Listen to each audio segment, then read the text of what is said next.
నమస్కారం. మన smart money channel 1,00,000 subscribers ని రీచ్ అయింది. Thank you all so much. ఇది మన first mile stone.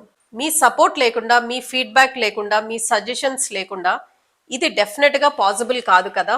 Once again thank you all so much. మన సబ్స్క్రైబర్స్ లో చాలా మంది అక్క మీ సక్సెస్ స్టోరీ గురించి చెప్పండి, మేడం మీ ఫైనాన్షియల్ జర్నీ గురించి చెప్పండి అని చాలా మెసేజెస్ పెట్టారండి. సో ఈ రోజు ఈ వీడియో నా గురించి, నా ఫైనాన్షియల్ జర్నీ అసలు సక్సెస్ స్టోరీ ఏనా అంటే it's like a roller coaster ride అండి. ఎన్ని అప్స్ ఉన్నాయో అన్ని డౌన్స్ ఉన్నాయి. రోలర్ కోస్టర్ రైడ్ లో ఎంత ఎక్సైట్మెంట్ ఉంటుందో, ఎంత ఫియర్ ఉంటుందో, నా ఫైనాన్షియల్ జర్నీలో కూడా there are too many twist and turns. ఎన్ని ప్రాఫిట్స్ ఉన్నాయో అన్ని లాసెస్ కూడా ఉన్నాయి. But the important point is profits వచ్చినప్పుడు తీసుకున్న డెసిషన్స్ కి, లాసెస్ వచ్చినప్పుడు తీసుకున్న డెసిషన్స్ కి ఇంపాక్ట్ ఎలా ఉంటుంది అని. చేసిన తప్పుల్లో నుంచి అందరం నేర్చుకుంటాం కదా. నేను కూడా కొన్ని పాఠాలు నేర్చుకున్నాను. సో ఈ రోజు నేను మీకు నా ఫైనాన్షియల్ జర్నీ గురించి, నా యూట్యూబ్ ఛానల్ గురించి, కొంతవరకు నా ఇన్వెస్ట్మెంట్స్ గురించి, కార్పొరేట్ లైఫ్ దగ్గర నుంచి సోషల్ మీడియా వరకు నేను ఎలా వచ్చాను అన్న విషయాలు క్లుప్తంగా చెప్తాను. మీకు అందరికీ అన్ని విషయాల్లో ఇంట్రెస్ట్ ఉండకపోవచ్చు. ఈ వీడియోని 5 or 6 పార్ట్స్ కింద చేసి ఈచ్ పార్ట్ లో నేను ఏ టాపిక్ గురించి మాట్లాడుతున్నాను అని మీకు టైం స్టాంప్ ఇస్తాను. మీకు ఇంట్రెస్ట్ ఉంటే వీడియో ఫుల్ గా చూడండి, లేదా మీకు ఇంట్రెస్ట్ ఉన్న టాపిక్ ని చూడండి. రైట్,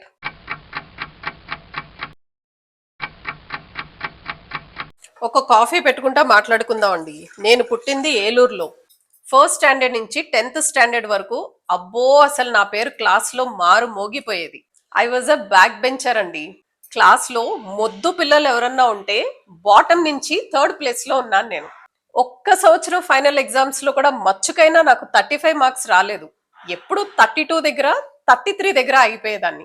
మా క్లాస్ టీచర్స్ నా బాధ పడలేక నాకు ఎక్స్ట్రా 2-3 గ్రేస్ మార్క్స్ వేసి నన్ను నెక్స్ట్ క్లాస్ లోకి తోసేసేవాళ్ళు. 10th వరకు ఇలాగే జరిగింది. 10th స్టాండర్డ్ లో ఫస్ట్ టైం నాకు 58% వచ్చింది. ఆ తర్వాత ఇంటర్ కూడా నేను ఏలూరులోనే చదివాను.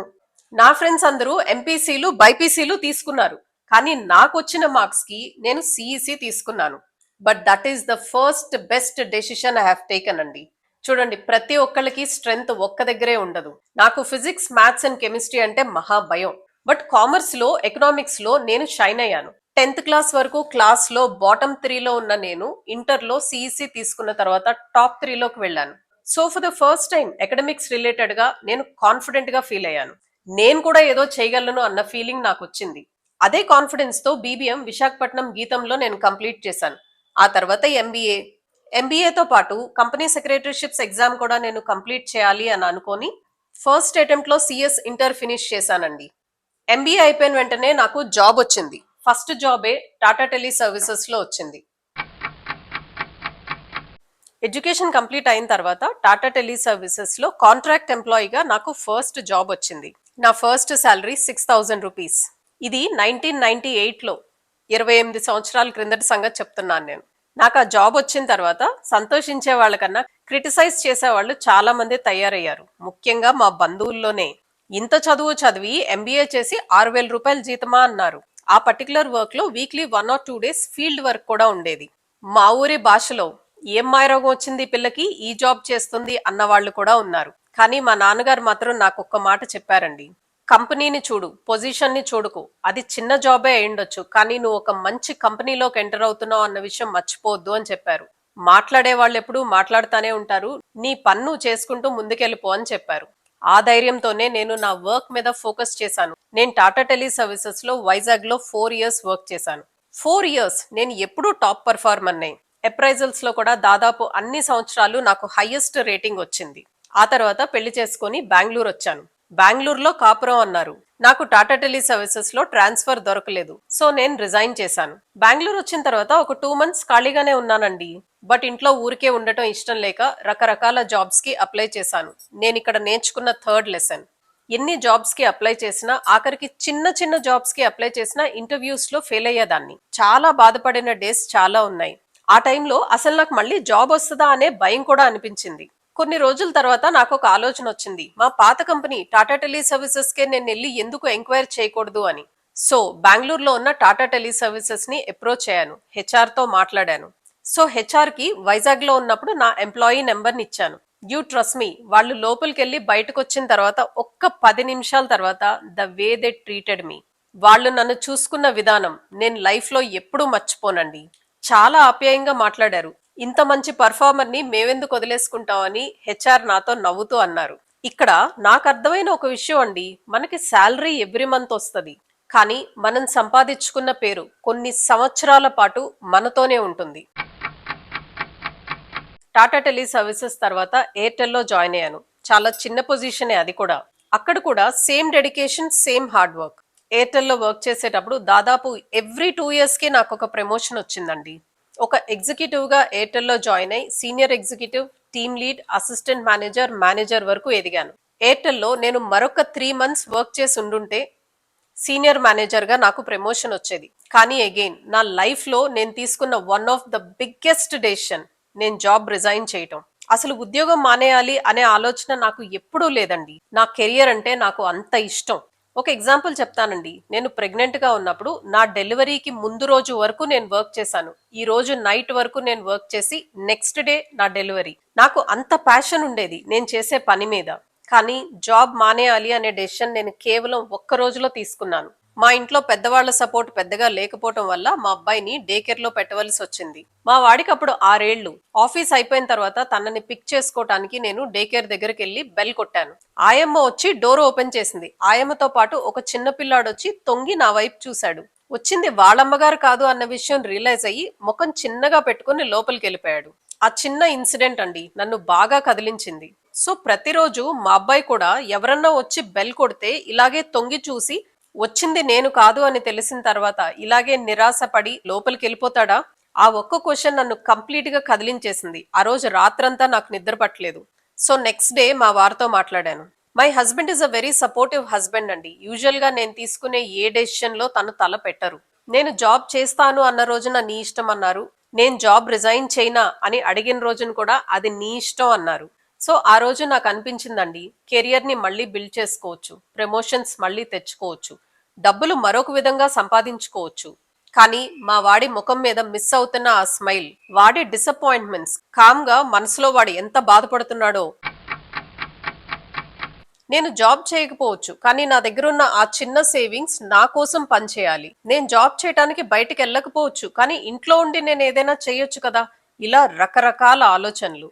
ఆ టైంలో నా ప్రావిడెంట్ ఫండ్ అమౌంట్ తో పాటు నా దగ్గర ఉన్న అమౌంట్ 17 లక్షలు. మా వారితో మాట్లాడి తన సపోర్ట్ తీసుకొని నేను ఒక గోల్డ్ లోన్ తీసుకున్నాను. ఈ 17 lakhs ప్లస్ ఆ గోల్డ్ లోన్. ఇలాంటి పరిస్థితుల్లో చాలా మంది చేసే మిస్టేక్ అండి.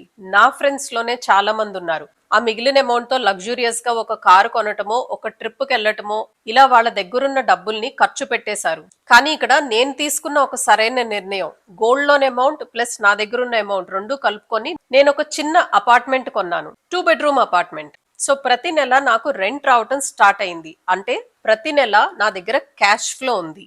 నేను మొదటి నుంచి నమ్మి ఫాలో అయిన ఒక విషయం, డబ్బు ఎప్పుడు ఒక్క ప్లేస్ లో పెట్టకూడదు అని.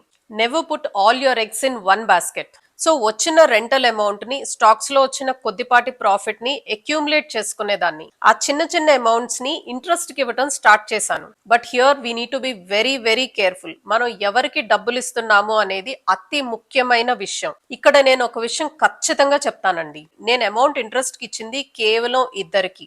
1, నా ఫ్యామిలీ మెంబర్స్ కే ఇచ్చాను. 2, చాలా చాలా క్లోజ్ ఫ్రెండ్స్.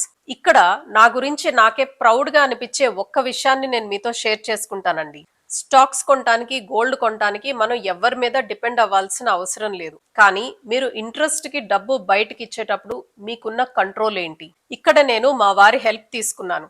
నేను ఎవరికి డబ్బులు ఇచ్చినా, ముఖ్యంగా ఫ్రెండ్స్ కి అప్పిచ్చేటప్పుడు నా చేత్తో నేను ఎప్పుడూ ఇచ్చేదాన్ని కాదు. ఎప్పుడు మా వారు ముందు నుంచునేవారు, నేను తన వెనక నుంచునేదాన్ని. దీనివల్ల 2 అడ్వాంటేజెస్.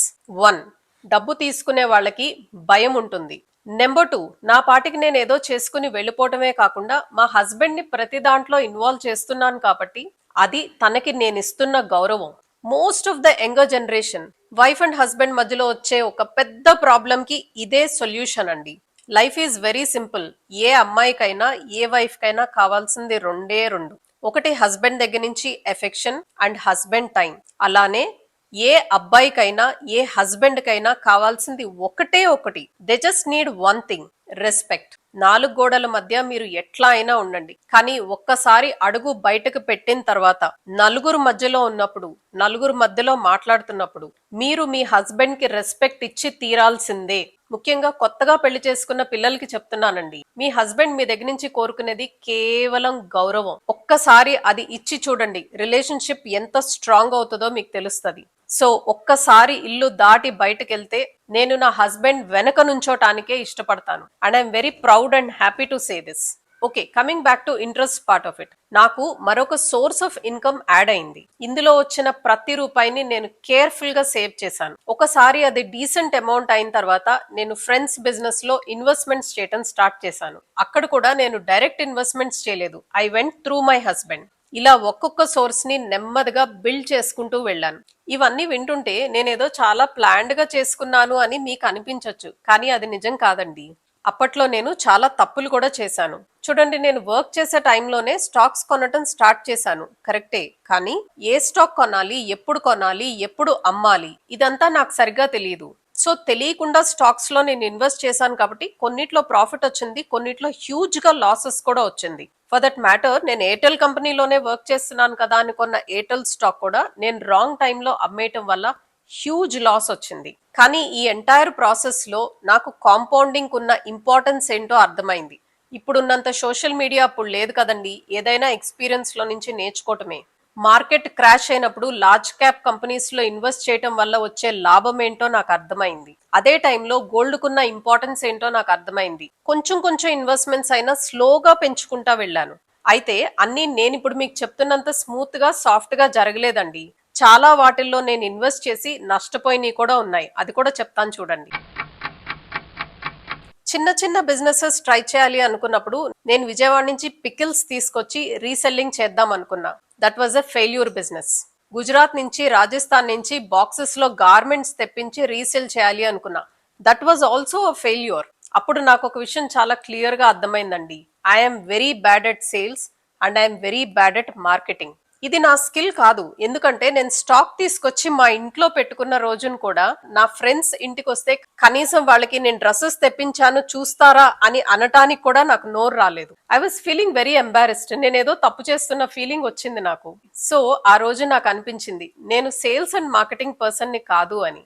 ఎలా అయితే నేను చిన్నప్పుడు చదువుకునేటప్పుడు ఫిజిక్స్, కెమిస్ట్రీ అండ్ మ్యాథ్స్ లాంటి వాటికి నేను ఎలా ఇబ్బంది పడేదాన్నో అది నా స్కిల్ కాదు. కానీ నేను ఒకసారి ఇంటర్లోకి వచ్చిన తర్వాత, కామర్స్ బ్యాక్గ్రౌండ్ తీసుకున్న తర్వాత నేను ఎలా షైన్ అయ్యానో ఎగ్జాక్ట్ గా అదే నా కెరియర్ విషయంలో కూడా జరిగింది. పచ్చళ్ళు బిజినెస్ ఫెయిల్ అయింది, గార్మెంట్స్ బిజినెస్ ఫెయిల్ అయింది. చాలా అమౌంట్ ఇన్వెస్ట్ చేసి ఒక కెఫే కూడా మేము స్టార్ట్ చేసామండి, అది కూడా ఫెయిల్ అయింది. ఆ తర్వాత మేము ఒక ప్లే స్కూల్ తీసుకోవాలి అని అనుకున్నాం. కానీ మేము అగ్రిమెంట్ చేసుకునే టైంకి టర్మ్స్ లో చాలా తేడా అనిపించింది. ఎక్కడో మిస్లీడ్ అవుతున్నాను, పూర్తి ఇన్ఫర్మేషన్ నా దగ్గర లేదు అనే ఒక థాట్ లో నేను అగ్రిమెంట్ చేయకుండా వెనక్కి వచ్చేసాను. ఇప్పుడు వెనక్కి తిరిగి చూసుకుంటే అనిపిస్తదండి, ఆ రోజు నేను నో చెప్పడం కూడా ఒక మంచి ఫైనాన్షియల్ డెసిషన్.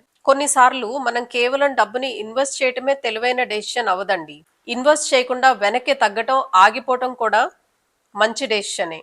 ఈ మొత్తం జర్నీలో నాకు ఒక అలవాటు అయిందండి. ఎక్కడ ప్రాఫిట్ వచ్చినా తిరిగి దాన్ని ఎసెట్ లో పెట్టడం, తిరిగి దాన్ని ఇన్వెస్ట్మెంట్స్ కి ఇవ్వటం, తిరిగి దాన్ని స్టాక్స్ లో పెట్టడం, లేదా బిజినెస్ లో ఇన్వెస్ట్ చేయటం. Most of my stock decisions అన్ని లాంగ్ టర్మ్ స్టాక్ డెసిషన్సే. అప్పటికప్పుడు ఆ రోజుకు ఆ రోజు ఏ స్టాక్ నాకు ప్రాఫిట్ ఇవ్వలేదు. మనం కొన్ని మంచి స్టాక్ సెలెక్ట్ చేసుకుని దాన్ని సంవత్సరాల తరబడి మనం హోల్డ్ చేసుకుంటే మనకి వెల్త్ క్రియేట్ అవుతుంది. ఈ రోజు నేను ఫైనాన్సెస్ గురించి ఇంత కాన్ఫిడెంట్ గా మాట్లాడుతున్నాను అంటే అది నేను తీసుకున్న కరెక్ట్ డెసిషన్స్ వల్లే కాదండి. నేను చేసిన ప్రతి తప్పు నాకొక పాఠం. చూడండి, ఎడ్యుకేషన్ టైంలో ఎలా అయితే కామర్స్ నా స్ట్రెంగ్త్, నా ఫైనాన్సెస్ విషయంలో ఇన్వెస్ట్మెంట్స్ ఈజ్ మై స్ట్రెంగ్త్. ఇలా స్టార్టింగ్ డేస్ లో రకరకాల కన్ఫ్యూజన్స్, రకరకాల మిస్టేక్స్. కానీ నేను నేర్చుకోవటం ఎప్పుడూ ఆపలేదు, భయపడి ఎప్పుడూ వెనక్కి వెళ్ళిపోలేదు.